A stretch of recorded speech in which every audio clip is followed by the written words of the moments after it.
का मेहमान मदीने में रहे, बन के सरकार का मेहमान मदीने में रहे।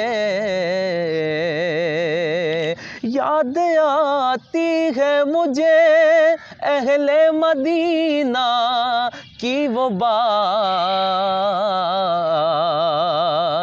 याद आती है मुझे अहले मदीना की वो बात। जिंदा रहना है तो इंसान मदीने में रहे,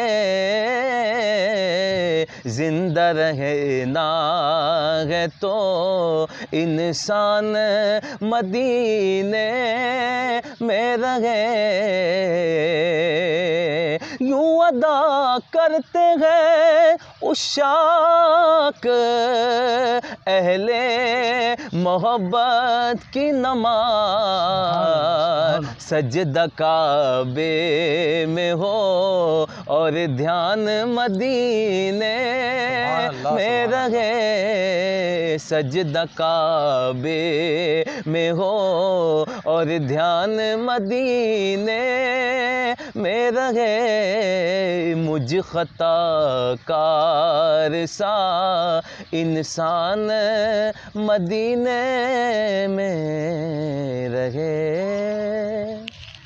जी नाज़रीन, जैसा कि आपने सुना, हमारे शाह साहब ने बताया कि फ़जर की नमाज़ के बाद और असर की नमाज़ के बाद सूरे नास और सूरे फ़लक की तिलावत की जाए और पढ़कर किसी पर दम किया जाए तो इंशाअल्लाह नज़र बद से महफूज रहेंगे।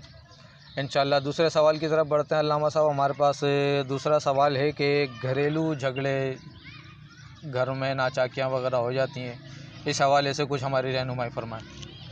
तो जो जिन घरों के अंदर नज़र बद और घरेलू नाचाकी नाइत्तेफाकी होती है, तो उसके लिए सबसे पहले कि नमाज की पाबंदी करें, अपने आप को ठीक करें और इसके बाद उलमा इकराम से रब्ता करें।